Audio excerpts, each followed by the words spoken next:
News 3's Darius Johnson is live in Glenn County. And Darius, you're still waiting on those documents, but you have some new information about Corey Sasser's death. New information tonight about a shooting that left 2 teenagers injured. It happened on St. Helena Island Saturday. Investigators say the teens were shot near the intersection of Seaside Road and Ball Park Road around 3 p.m. Now, one of the teens was treated and released from the hospital. The other is listed in stable condition. So far, no one has been arrested. If you know anything about this case, call Crime Stoppers. That number 1-888-CRIME-SC. It is an effort to honor Dr. Martin Luther King Jr. with a monument in Savannah. City Council approved the plan today, but the idea and the money is coming from a private developer, Richard Kessler. News 3's Joanne Merrigan spoke to Kessler and takes a closer look at why he got involved. Joanne? All right, Chris, thank you. And with the weather looking right for tonight, tens of thousands will be gazing up to take in the fireworks. News 3's Meredith Stutz joins us live from one of the hottest spots to enjoy the light show, Savannah's iconic River Street. So, Meredith, when does everything kick off tonight?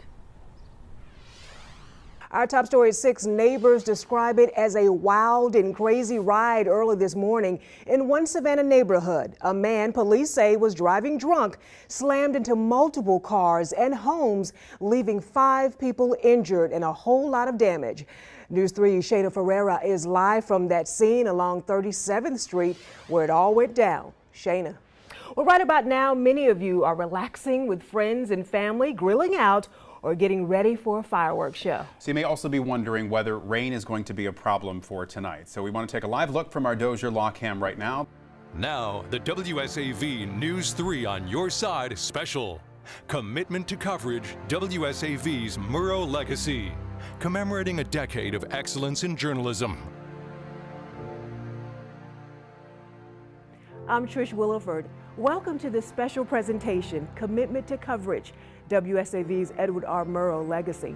In a community report, one man is making his way across the country with his car, lawnmower, blower, and weed eater.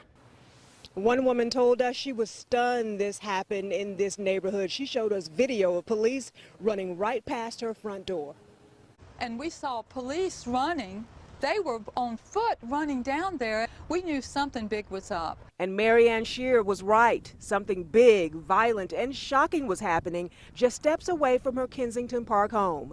News 3 obtained this incident report from Savannah Police. A 31-year-old woman told officers there was a knock at her front door Monday afternoon. She says a man wearing a black T-shirt told her he was with FedEx and had a package to deliver.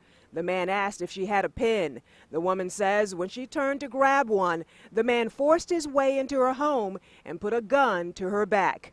According to the report, the man forced her to open the back door, and then 2 other men came inside the home. She told police the men began screaming at her, asking for papers, a safe, and guns. They ransacked the home while one of them forced her into the kitchen and raped her. That's the police officers running past my property. Shear showed News 3 and the police the activity from that day on her cell phone. She used an app called Ring. Shear's son bought her the surveillance video system for her protection. Shear also had Georgia Power install 3 extra lights on her property.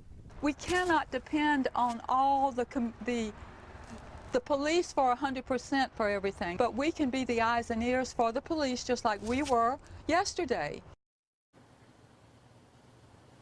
SPD wants to remind everyone, make sure the person has proper identification before you open your door. Reporting live in Savannah, Trish Williford, WSAV News 3.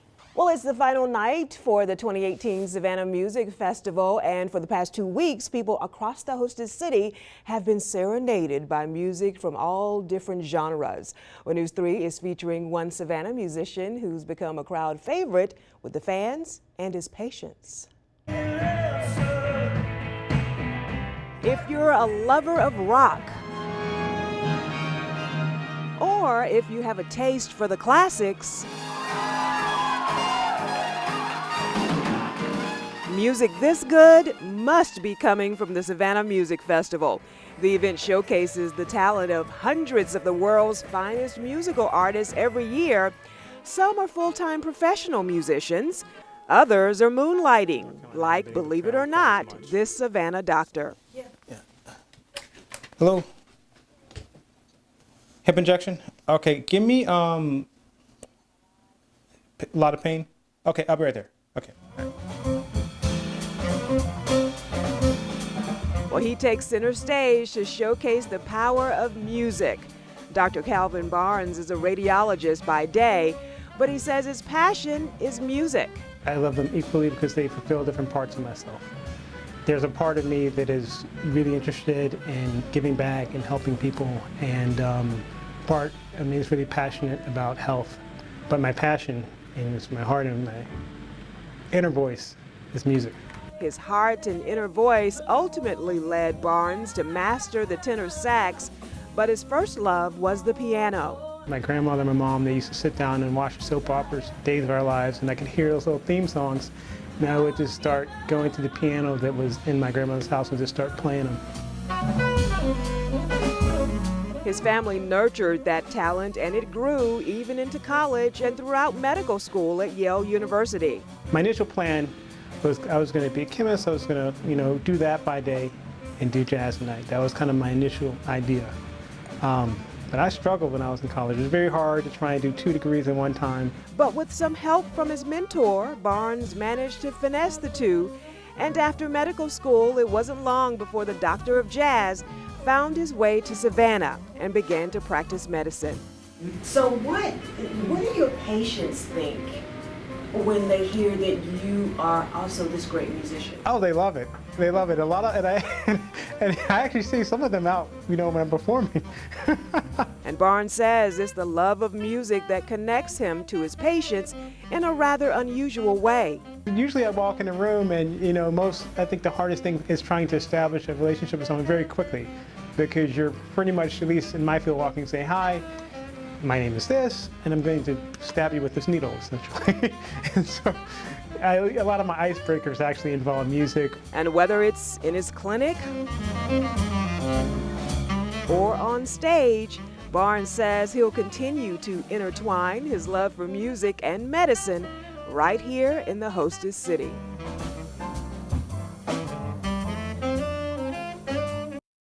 And at the end, there was so much interest. We had to cap it at 6,500 people, so there were a few people who were actually turned away this year. And we definitely want to say a big thank you to everyone behind us, all the hard workers. We appreciate it. And of course, you at home. Yes, so many people have been involved in this program. So we thank you for supporting the kids at St. Jude. Obviously, no family ever knows when they're going to need it, but that's why it's there. And thanks again for supporting it. That's our time for now. Thank you. Good night. Thank you. Thank you, WSAV.